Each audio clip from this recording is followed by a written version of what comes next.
Hello, and welcome to the philosophy of flourishing. Principle number 4, embrace your humanity. This was quite a tricky one to write because there's just so much you can put in here. And again, I tried to limit these essays to about 2,000 words, which makes it very, very difficult. And there's lots of stuff that gets put on the cutting board. But hopefully, this is a decent summary of what it means to flourish by embracing our humanity. We talk a lot about, again, the difference between us and computers, the difference between us and animals, and some of the things that really make us feel more human as a function or as a result of the fact that we have bodies and we have minds, and that creates some brilliant outcomes and epiphanies and insights and experiences, but it also creates inconsistencies, difficulties, circularities, frustrations, all of these different things that just make up being human. This essay was really interesting to write. Working from home with a 3-month-old daughter, a lot of what embracing your humanity is all about is almost becoming more childlike. The essence of your humanity seems to reside very much in an infant and in their uh, unburdened enjoyment and exhilaration and lust for life. So it's been really fascinating writing this in the context of that. It's also just been my birthday, and my wife gave me a guitar for my birthday, which was fantastic. So I I necessarily put in a bit more about music and the connection between our mind and our bodies, and that wonderful feeling like when you're playing a musical instrument and you're reading the music and then you're translating it into your hands and your touch and your feel. I probably went on a bit too long about that, but that's because I'm learning how to play the guitar again. Last point. There's another brilliant Robin Williams reference in here, this time from Dead Poet Society. So please hang on for that. And I've managed to go, I think, maybe 6 or 7 essays without mentioning Nietzsche, which I think is quite a good effort because most people get him in there to sound super smart straight away, right? And hopefully I brought him at the right time. You might be hearing a little bit more about him in the coming essays. But anyway, I hope you enjoy this essay. Again, please let me know if you have any comments or thoughts. And the next one will be out in a few days' time. And that will be our last of the principles. This is principle number 4. The last of the principles is be useful. So let's all do that. And I will see you in a few days. The philosophy of flourishing. Principle number 4, embrace your humanity. Man is not a machine, nor are we animals. We exist in a category of our own. To strive to become more like machines, processors, calculators, computers, is to disavow what makes us endlessly fascinating and fist-clenchingly exasperating. In turn, attempting, like Rousseau, to return to some kind of state of nature by becoming closer to animals is an equivalent misdeed, reducing us to mere sensation, devoid of the multitude of things that constitute our humanity. We are not a divided entity, a mind and a body, separated, distinct, and disconnected. Our reasoning minds and our sensing bodies work together to reveal in us more than the sum of our parts, and it is in this messy combination of reason and sensation that humanity resides and our opportunity to flourish can be found.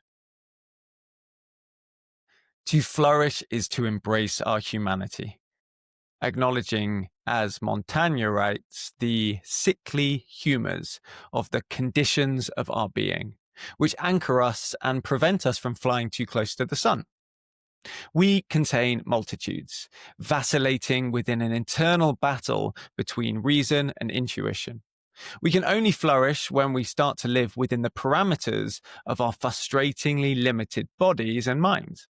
To strive towards the awesome processing power of a computer or the graceful speed of a cheetah is a fool's errand. but to pursue the unique gifts that we've been given, expressing our humanity through our bodies and our minds, through creativity and storytelling, community and communion. This is the basis of flourishing. Despite the weight of received economic wisdom, we must not seek to ape the functional certainty of computers, necessary cogs in a productive system, but instead embrace what would be considered as defects in these directional linear systems. As Emerson asserts, a foolish consistency is the hobgoblin of little minds. And later, with consistency, a great soul has nothing to do. He may as well concern himself with the shadow on the wall. Emerson is discouraging us from becoming artifacts, fixed in time, rendered permanent in dusty textbooks, or commands in a sequence of code. Consistency's neighbor is stubbornness. To be stubborn is to be as a tree stump, permanent, fixed, inanimate. Conversely, to be human is to be a changeling, chasing experience and diversion, holding beliefs lightly, acknowledging, as Montaigne does so cheerfully, our bashful, insolent, chaste, lustful, prating, silent, laborious, delicate, ingenious, heavy, melancholic, pleasant, lying, true, knowing, ignorant, liberal, covetous, and prodigal selves. Poetry. We can start to embrace our humanity by ridding ourselves of the expectations put upon us by the weight of history, assumed knowledge, and the standards that society holds us to. Maybe it is through poetry that we can, despite the limitations of language, start to understand what it means to flourish. For Emerson, to be a poet is to be a gallant explorer of our human soul. Emerson's poet searches for originality, painstakingly washing off layers of dust and dirt, revealing what makes us truly human. These liberating gods find beauty and truth in our essence. It is in poetry, as opposed to the formal logic of philosophy, that we truly separate ourselves from computers and begin to find our essence. The orderliness of our language, states neuroscientist Ian McGilchrist, is the means whereby the mind loosens its contact with reality and becomes a self-consistent system of tokens. Whereas in poetry, language is happily liberated from its ordered confines. In poetry, words become feelings. Sound and rhythm chines with something primordial. We instinctively understand what's not being said in the half-finished sentences and the spaces in between. It's the domain of humans and the stuff of nightmares for orderly, logical computers. In the 1989 film Dead Poets Society, inspirational English teacher John Keating launches into a vehement critique of the algebraic formulation that fictional academic Dr. Evans Pritchard uses to judge poetry. This formulation plots how artfully the object of the poem has been rendered on the x-axis and the importance of the object on the y-axis. As the pupils studiously take notes, Keating turns around, confounding the classroom with a single word: excrement.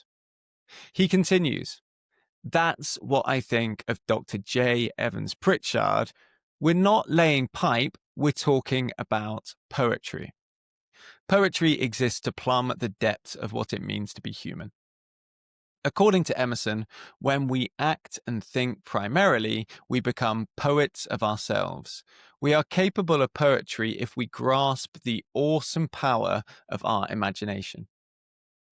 Imagination elevates us above animals and separates us from machines. It untethers us from a world dictated by scientific laws and societal rules. Imagination, the source of creativity, according to Coleridge, reveals itself in the balance or reconciliation of opposite and discordant qualities, of sameness with difference, of the general with the concrete, the idea with the image, the individual with the representative, the sense of novelty and freshness with the old and familiar objects, a more than usual state of emotions with more than usual order, Judgment ever awake and steady self-possession with enthusiasm and feeling profound and vehement. And while it blends and harmonizes the natural and artificial, still subordinates art to nature, the manner to matter, and our admiration of the poet to our sympathy with the poetry. Imagination is the heartbeat of progress and the lifeblood of curiosity. Imagination lives within us. It is not fixed, rendered as fact in space and time. As Emerson states, the quality of imagination is to flow, not to freeze. Imagination's question, what if, is the proprietary question of our shared humanity. Music and the body. Even the best poets are frustratingly bound by the limiting dimensions of language and form. For so many people, it is music that has the elemental and transcendent power, elevating us above the trivialities of our daily lives, speaking to something deep down inside of us. It doesn't matter whether the music is high or low. A catchy melody can bring us more joy and connection than a piano recital, played correctly but without passion in half-empty concert halls. There is something about music, about tone and about rhythm, that is fundamentally human. Musical notes mean nothing in themselves but transform when set within a melody or movement. Music encourages us to see the whole, not just the sum of the parts. It thrives on what Ian McGilchrist calls betweenness, the space in between the notes, the silence and the melody and the rhythm. Like poetry, music can liberate us from the dry structure of language and reductive communication methods of text and email. As composer Felix Mendelssohn asserts, the thoughts that are expressed to me by music I love are not too indefinite to be put into words, but on the contrary, too definite. Nietzsche goes further, arguing that words alone have the ability to manipulate, dilute, and brutalize. Compared with music, all communication by words is shameless. It has been argued that music, as a means of communication and community, actually predates language with its prosaic structure and rules. Music is more closely linked than language to the basic emotional sounds of our mammalian ancestors. It has always been a means for communicating the essence of what bonds our family, our tribe, and our community together. Even now, we align ourselves to our chosen tribe by chanting vociferously on the terrace, as football supporters uniting in one voice. We stand up and sing our country's national anthem with passion and emotion. We gather in muddy fields and sellout arenas to sing in one voice, elevated by the rightness of our place within a sea of humanity. At home, we still use music to galvanize or to soothe us, whether it's the celebration of a friend's birthday, a favorite nursery rhyme repeated to exhaustion on a long car journey, the chaos of a primary school concert, or a somber hymn sung at a funeral. Music forms part of the glue that binds humanity. British neurologist Oliver Sacks extends this feeling into a physiological realm, stating that listening to music in a crowd involves nothing short than an actual binding of nervous systems. Music is intrinsically connected to the body. We tap our feet when we hear a good rhythm. Some of us cannot stop using any surface, including our knees, to drum along. We sing along almost compulsively, whether we have talent or not. When watching a performance, we become transfixed by musicians, seeing their instruments as an extension of their body, watching the way their fingers dance upon the keys of a piano or the violent movement of a violinist's bow arm in full crescendo. When we play an instrument, there is something unique and magical about the connection between mind and body. And sometimes we feel the need, deep down inside of us, to get up and dance. A poignant reminder of the connection between our mind and our body. Dancing is gloriously pointless and wonderfully human. We dance because we feel compelled to. We do it because we want to. There is no utility or function in dance, but so often it just feels right. It really doesn't matter whether you have the grace of a prima ballerina or the two left feet of a cringe-inducing relative. When we dance, we get closer to a state of flourishing. Dancing reminds us that we have bodies that are not simply sensory receptors that provide signals for our brains to interpret, categorize, and act upon, but are fundamentally us. For French phenomenologist Maurice Merleau-Ponty, the body is something that we are, not something we merely inhabit. We do not inhabit our bodies, but our bodies are us. It is our body that anchors everything, provides connection to the world around us, enables and frames perception, and gives context and life to our thought. Nietzsche goes further, arguing that on a grand scale, philosophy has become no more than an interpretation of the body and a misunderstanding of the body. Many philosophers, from Spinoza through to Heidegger, believe that Cartesian dualism and its loftily abstracted version of philosophy sent us down an entirely wrong and ultimately futile path. To detach our minds from our bodies is to place us firmly in the domain of the machine, ignoring the myriad unique benefits that our bodies provide, giving us much needed context, meaning, and understanding in the messy world that we all live in. Beyond the philosophical debate, we get closer to a state of flourishing when we accept, nurture, and respect our corporeality. There is something both elemental and magical experiencing our body doing the superfluity of things that it is designed to do. It is meditative rhythm of limb and breath on a long run, or the sense of satisfaction when we get better at some manual task. It's the exhilaration of being tossed like a rag doll on a bodyboard in the sea, or the total focus required to ski down a sunlit mountain. It's the indulgence of a full body stretch, or the childish fascination with the control we have over the complex movement of our hands. It is the rightness of dancing in time to a catchy piece of music, or a well-timed hug from a friend. It is those precious moments when we exist outside of the past, present, and future of our muddled minds, relinquishing control and allowing our bodies to take over. Maybe we could benefit from becoming a little more like children. Philosophers of all stripes have envied and elevated a childish disposition as an untainted representation of what it means to be human.